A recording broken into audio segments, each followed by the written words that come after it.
If you see a woman who has multiple kids and multiple baby daddies, more than likely she has some type of mental health issue.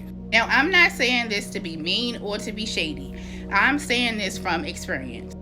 I got diagnosed with bipolar 2, ADHD, and PTSD right before I turned 40. And that is a very, very late diagnosis. I also have 8 kids and 4 baby daddies. No, I'm not ashamed of it. My children are like the sweetest kids ever, and I have good relationships with all 4 of my baby daddies. But as I started to go through therapy and receive the treatment that I always needed, I started to look at things much differently. And I realized that I would have made several different choices in my life if I would have known that I was dealing with these mental health issues. A lot of women in low income areas have mental health issues, and they go their whole lives without being diagnosed. I'm 44 and I had no idea that mania can send your libido through the roof. I also had no idea that ADHD, especially in women, can completely screw up your executive functioning. Meaning that when people say, oh, you didn't see the red flags, or oh, you didn't think at one kid to stop, and no, I did not.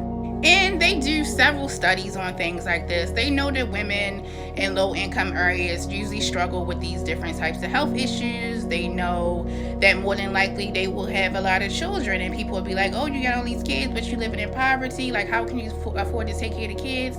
And a lot of times these women need some mental health treatment. They're running around recklessly, making all these irresponsible decisions, getting in relationships with men who also probably have some mental health issues, and then it is just a cycle of generational curses that repeat themselves. I see women get on this app every day. Now, I'm not a doctor, but I can look at them and see some of their mental health issues. Like when I look at Peach McIntyre, even though she only has one baby daddy, which is now her husband, her having 9 kids, I could look at her and see when she's manic. I can look at E. Kane and I can see her struggles. I can see these struggles in these women because I know what they look like, because I have experienced them. People can be extremely cruel to single mothers, especially when they get on the app and they start talking about their lives. And I just feel like it's not enough awareness being brought to the fact that a lot of women become single mothers because of poor mental health issues.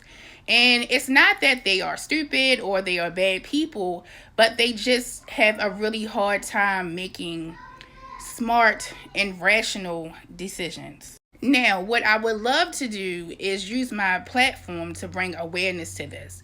If I could pretty much reach out to at least one young lady